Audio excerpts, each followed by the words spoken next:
आज हम lecture number 3 शुरुआत करते हैं ईवीएस टॉपिक के। सबसे पहले यहाँ पे हम मकड़ी के बारे में, स्पाइडर के बारे में देखेंगे। देखो इसके कितने पैर हैं, 1 2 3 4 5 6 7 8। इसके कितने पैर होते हैं, 8 पैर होते हैं। कीट वर्ग में ये अपवाद माना जाता है। 8 पैर कीट वर्ग में अपवाद माना जाता है। मादा जो मकड़ी होती है नर के साथ में मैथुनो उपरांत उसे मार देती है। ठीक है ना, मैथुनो उपरांत इसको मार देती है। ठीक है, मकड़ी सामाजिक नहीं मानी जाती है, असामाजिक है। ठीक है, ये ग्रुप में नहीं रहती, अकेले रहती है, इंडिविजुअल रहती है। ठीक है, रेशम के कीड़े के बारे में जानते हैं। रेशम का कीड़ा क्या होता है? रेशम का कीड़ा जो पालन हम करते हैं उसको क्या कहते हैं? सेरीकल्चर कहते हैं। क्या कहते हैं? सेरीकल्चर कहते हैं। रेशम का कीड़ा किसके पेड़ पर पाला जाता है, पाया जाता है? सतूत के पेड़ पर पाया जाता है रेशम का कीड़ा। ठीक है, नर रेशम जो है मादा की गंध को दूर से, कई किलोमीटर दूर से पहचान सकता है। ठीक है, रेशम एक प्रकार का क्या है? प्रोटीन है। क्या है? प्रोटीन है, एक प्रकार का प्रोटीन होता है। देखो रेशम का कीड़ा कैसे है। ठीक है, रेशम 4 प्रकार के पाए जाते हैं, 4 प्रकार के होते हैं। तरस, मूंगा, एरी, कोसा। देखो ये रेशम है, यहाँ इस पिक्चर में दिखाई दे रहा होगा रेशम। भारत में रेशम आसाम में पाए जाते हैं, बनारस में और पोचमपल्ली में। ये एनसीईआरटी में पोचमपल्ली एक जगह है और रेशम उत्पाद के क्षेत्र के बारे में बताया जा रहा है। तो इसके बारे में क्वेश्चन बनता है पोचमपल्ली से। ठीक है, ये यहाँ से ध्यान में रखना, ये पॉइंट की बात है। यहाँ पे नोट करके तुरंत जो चीज़ मैं नोट के लिए बोलूँ उसको ध्यान में रखना। ठीक है, नेक्स्ट वाले पॉइंट पर आ जाते हैं। अब गिद्ध, चील और बाज, ये तीनों के बारे में जानते हैं। ये मनुष्य से कितना गुना ज्यादा देख सकती है? 4 गुना ज्यादा देख सकती है, देखने में सक्षम होती है। और पेड़ के सबसे ऊंचे डाल पर ये क्या बनाते हैं? सबसे ऊंचाई पर क्या बनाते हैं? घोंसला बनाते हैं। ये पक्षी तीनों की बात करें, गिद्ध, चील और बाज, देखो सबसे ऊंचाई में उड़ते भी हैं, ये सबसे ऊंचाई पे उड़ते हैं। चींटी के बारे में जान लेते हैं। चींटी भाई सूंघ कर एक दूसरे के पीछे चलती हैं। देखो लाइन से चलेंगी ये हमेशा, कभी सूंघ कर चलती हैं तो एक दूसरे के पीछे चलती हैं। चींटियां मिलजुल कर एक समूह में रहती हैं और अपना इनका काम बटा हुआ होता है। ठीक है, और इसमें अंडे कौन देती है? सिर्फ और सिर्फ रानी चींटी देती है। इनमें रानी चींटी होती है, इनके काम बटे हुए होते हैं और ये सूंघकर एक दूसरे के पीछे जाते हैं। सिपाही चींटी बिल की सुरक्षा करती हैं और काम वाली चींटी भोजन को इकट्ठा करके ले आती हैं, खोज करके ले आती हैं। दीमक और ततैया भी समूह में रहते हैं। दीमक और ततैया समूह में रहते हैं, जैसे चींटी रहती है वैसे दीमक और ततैया भी रहते हैं। ठीक है, गाय के बारे में जानते हैं। गौ माता, देखो कैसे कर रहे हैं, जुगाली कर रही हैं गौ माता। आगे के दांत इनके कैसे होते हैं? छोटे और नुकीले होते हैं, काटने के लिए यूज किए जाते हैं इनका। ठीक है, पीछे के दांत कैसे होते हैं? चिपटे होते हैं और चबाने के लिए काम आते हैं। ठीक है ना, देखो ये चबाने का काम कर रही हैं, जुगाली कर रही हैं। बिल्ली और कुत्ता, ठीक है ना, कैट और डॉग जो है, इनके दांत कैसे होते हैं? नुकीले होते हैं, मांस फाड़ने के काम आते हैं, क्योंकि ये दोनों क्या है? सर्वाहारी जीव। ठीक है, ये मांस भी खाते हैं और शाकाहारी भी हैं, तो सर्वाहारी हो गए। मांसाहारी प्लस शाकाहारी इक्वल्स टू सर्वाहारी। ठीक है, गिलहरी के बारे में देख लो भाई। गिलहरी कितनी प्यारी सी लग रही है, आंखें देखो इसकी। ये हमेशा बढ़ते रहते हैं। क्या है? हमेशा इनके दांत बढ़ते रहते हैं। गिलहरी और चूहा है, यहाँ पे एक और ऐड करो, चूहे के भी दांत हमेशा बढ़ते रहते हैं। ये दोनों हमेशा कुतरते रहते हैं।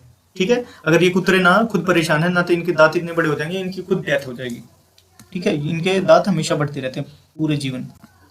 मच्छर के बारे में देख लो भाई। मच्छर देख लो, मच्छर पैर की गंध और शरीर की गर्मी से पता चल जाता है कि आदमी कहाँ है, टारगेट कहाँ पे है। रात में भी दिखाई देता है इनको। मच्छर पैरों की गंध व शरीर की गर्मी से हमें खोजते हैं। ठीक है, सर्च करने में उन्हें पता चल जाता है हम कहाँ पे। ठीक है, एपीकल्चर क्या होता है? मधुमक्खी पालन को क्या कहते हैं? एपीकल्चर कहते हैं। इसका संबंध क्या है? मधुमक्खी पालन से है, शहद प्राप्ति से है। मधुमक्खी पालन के लिए बिहार में मुजफ्फरपुर और झारखंड प्रसिद्ध है। बिहार का मुजफ्फरपुर और झारखंड इसके लिए क्या है? मशहूर है, प्रसिद्ध है। ठीक है, लीची के फूल मधुमक्खियों को अपनी ओर आकर्षित करते हैं। किसके फूल? लीची के। तो इससे ये पता चला कि लीची सबसे ज्यादा कहाँ पे होती है? बिहार और झारखंड में होती है। ठीक है। लीची का फूल फरवरी माह में आते हैं। लीची का फूल कब आते हैं? फरवरी माह में। मधुमक्खी पालन के लिए सही समय क्या है? अक्टूबर से दिसंबर के बीच में, क्योंकि रानी मक्खी इसी समय अंडे देती है। अगर पूछ लिया जाए कि भाई मधुमक्खी पालन के लिए सबसे बेहतर समय कौन सा है, तो अक्टूबर टू दिसंबर। और रानी मक्खी कब देती है अंडे? कौन से समय में? अक्टूबर टू दिसंबर। ठीक है। एक छत्ते में लगभग कितने किलोग्राम शहद आती है? हनी कितने आती है? 12 किलोग्राम आती है। ठीक है। मधुमक्खी पालन के लिए लकड़ी का बॉक्स, चीनी घोल की आवश्यकता होती है। बॉक्स में एक रानी मक्खी और अन्य श्रमिक मक्खी और कुछ नर मक्खी होते हैं। ठीक है। एक बॉक्स में रानी मक्खी होगी एक, क्योंकि अंडे देने का काम इसी का होगा। बाकी श्रमिक मक्खी होंगे और कुछ नर मक्खी होंगे। ठीक है। श्रमिक मक्खी शहद लाने का काम करेंगी। श्रमिक भाई भोजन लेके आएंगी। मक्खी को जैसे ही पराग रस मतलब शहद, ठीक है, फूलों का रस होता है, पराग रस प्राप्त होता है तो वो क्या करने लग जाती हैं? डांस करने लग जाती हैं, नोरा फतेही बन जाती है भाई। और फिर अपने साथियों को बुला लेती हैं और फिर वहां से पराग रस ले जाके उसमें छत्ते में रख देती हैं। मधुमक्खी के डंक में कौन से एसिड पाया जाता है? फॉर्मिक एसिड पाया जाता है। अगर क्वेश्चन ये बन जाता है साइंस में, केवीएस में बना हुआ है, केंद्रीय विद्यालय के पेपर में बना हुआ है, सीटेट में भी बना हुआ है कई बार। ठीक है। तो ये क्वेश्चन इंपॉर्टेंट बन जाता है कि मधुमक्खी के डंक में कौन सा एसिड पाया जाता है? फॉर्मिक एसिड पाया जाता है। ठीक है। कलचीड़ी, इंडियन रोबिन बर्ड के बारे में जानते हैं भाई। ये क्या होता है? ये पत्थरों के बीच में मुलायम घोंसला बनाते हैं। पत्थरों के बीच में मुलायम घोंसला बनाते हैं। और घोंसले किन से बनेंगे? टहनी से, जड़ से, ऊन से, बाल से, रुई से, ये सारी चीजों से बनते हैं। और फाख्ता पक्षी क्या होता है? डवबर्ड्स क्या होते हैं? देखो व्हाइट कलर के हैं ये डवबर्ड्स, कितना अच्छा लग रहा है। ये कैक्टस के कांटों के बीच में और मेहंदी के मेड़ के बीच में घोंसला बनाते हैं। मतलब कांटों में ये घोंसला बनाते हैं, कैक्टस के कांटों में। फाख्ता कौन सा पक्षी है जो कैक्टस के कांटों के बीच में घोंसला बनाता है? तो फाख्ता पक्षी, डवबर्ड्स। ठीक है। अब देखो भाई, गौरैया और कबूतर, स्पैरो और पिजन के बारे में बताते हैं। गौरैया आमतौर पर घर के आसपास घोंसला बनाते हैं। गौरैया और ये दोनों ही, कबूतर भी। और कबूतर खंडहर और पुराने घरों में बनाते हैं। घर के आसपास दोनों बनाते हैं, गौरैया भी बनाते हैं और ये कबूतर भी बनाते हैं। ठीक है। कबूतर ज्यादातर खंडहर में, पुरानी पिक्चर में देखा होगा, कबूतर ज्यादातर दिखाई देते हैं। ठीक है। खंडहर के सीन वगैरह में। बाकी आप अपने आसपास में घर में रहते होंगे तो आप तो प्रैक्टिकली देखा ही होगा, है ना। दर्जन जो चिड़िया होती है ये टेलर की तरह होती है। ये सिलते हैं। इनकी चोंच कैसे, नुकीली चोंच होती है। इनकी चोंच कैसे होती है? नुकीली होती है। और सिलकर घोंसला बनाते हैं, सिलाई करके घोंसला बनाते हैं। तभी इनको क्या कहता है? दर्जन कहा गया। टेलर, कपड़े सिलने वाला। तो ये घोंसला सिलती हैं। शक्करखोरा, शक्करखोरा क्या होता है? पर्पल सनबर्ड क्या होते हैं? शक्करखोरा क्या होते हैं? यह पेड़ या झाड़ी की जो शाखा होती है ना, झाड़ी की जो शाखा होती है उस पर लटकते हुए घोंसला बनाते हैं। उनका घोंसला क्या होता है? लटकता हुआ होता है। रुई, सूखे पत्ते, कपड़े और चीथड़े से बनाते हैं ये घोंसला। ठीक है। इनका लटकता हुआ घोंसला होगा, ऐसे पेड़ से ये मटके की तरह लटकता हुआ दिखाई देता है, वैसा घोंसला होता है। और उनमें रुई, सूखे पत्ते, कपड़े, चीथड़े, ये सारी चीजें यूज करते हैं। शक्करखोरा। वीवर पक्षी जो होते हैं, ये जो नर होते हैं, नर इनमें घोंसला बनाते हैं और मादा क्या है? उनको चुनती है। वीवर में चॉइस होती है, किसके पास में? फीमेल के पास में। मादा उनको चुनती है। नर भाई बेचारे कहते हैं हमारे घर में आ जाओ, और ये कहते हैं भाई ना हम चॉइस करेंगे। ठीक है। चॉइस किसके पास में है? फीमेल के पास में यहाँ पे। ठीक है। वीवर पक्षी। अगला है भाई, अगला भाई देखो भाई, बहुत ध्यान से रहता है और मछली जैसे देखता पानी में तुरंत खा जाता है। ठीक है। तो इसके अगला भैंस पर बैठकर उसके कीड़े खा जाता है और इससे किसको? भैंस को कीड़ों से छुटकारा मिलता है और बगुले को भोजन मिल जाता है। और मछली भी बहुत शांति से एकदम चुपचाप बैठे रहते हैं यहाँ पे किनारे, और जैसे मछली आई झपट्टा मार देते हैं। बस बसंत गौरी, बसंत गौरी होते हैं और इसका कड़फोड़ा भी कहते हैं, अबुड कीचड़ भी कहते हैं। और ये यहाँ पे क्या है? देखो, पेड़ तोड़ मार मार के पेड़ को में छेद कर देंगे। पेड़ के तने में छेद कर कर अंडे देती हैं। वो घोंसला कहाँ पे बनाएंगे? तने में बनाएंगे। ठीक है। पेड़ के तने में छिपे कीड़ों को खा जाती हैं। पेड़ के तने में जो कीड़े छिपे भी होते हैं उनको भी खा जाती है, और पेड़ के तने में गहरा छेद करके वहां पे अंडे देती हैं। घोंसला नहीं बनाती है, अंडे देती हैं। ठीक है। क्रो के बारे में देख लो भाई। क्रो, भाई साहब क्रो है।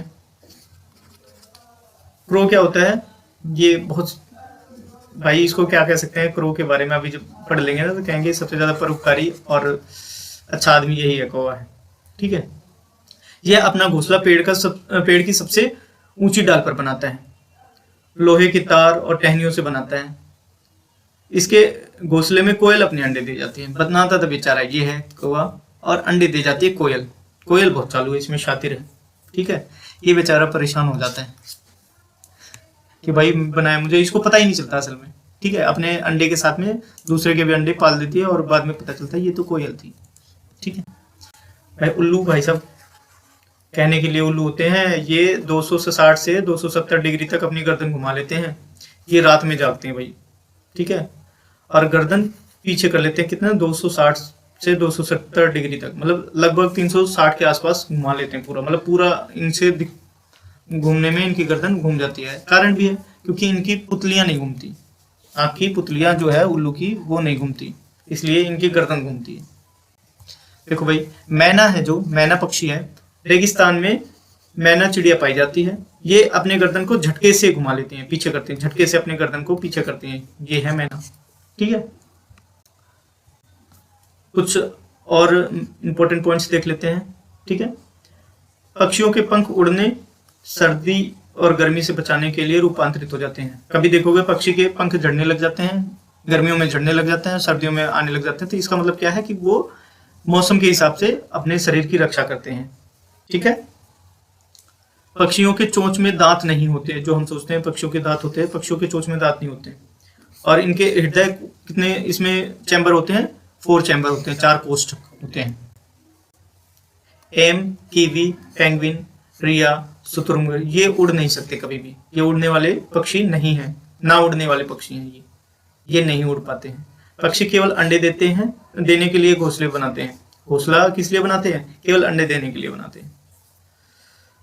और पक्षियों की जो हड्डी होती है वो खोखली होती है, हवा भरी होती है उसमें। ठीक है ना, पक्षियों की जो हड्डी होती है वो खोखली होती है, हवा भरी होती है। कभी आप बिजली के खंभे पे देखोगे तो बैठ जाते हैं, उनको करंट नहीं लगता क्योंकि भाई उनकी हड्डियां जो है खोखली है। ठीक है ना, इसलिए उनको करंट नहीं लगता। पक्षी एक ही समय अपनी आंख से ना 2 अलग अलग चीजों पे नजर रख सकते हैं। पक्षी देखने हेतु अपनी गर्दन ज्यादा तेज से घुमा देते हैं, ज्यादा घुमा सकते हैं, इंसान के मुकाबले बिल्कुल बहुत ज्यादा घुमा सकते हैं। ये उल्लू वाले कंसेप्ट में मैंने बताया था। और इनकी पुतलियां घूमती नहीं है, सबसे बड़ा कारण ये है, इसलिए इनका गर्दन ज्यादा घूमती है। पुतलियां नहीं घूमती इसलिए इनकी गर्दन घूमती है। रात में जागने वाले सिर्फ किसके बारे में जानते हैं, जैसे उल्लू कौन कौन से रंग देख पाएगा, सिर्फ सफेद देखेगा और काला देखेगा, ब्लैक एंड व्हाइट देखेगा, ब्लैक एंड व्हाइट देखेगा। और ये और कोई भी कलर नहीं देख सकता, रंगीन कलर नहीं देख सकता, क्योंकि रात में जागने के बाद इनको सिर्फ 2 ही कलर दिखाई देते हैं। ठीक है, thank you so much. Video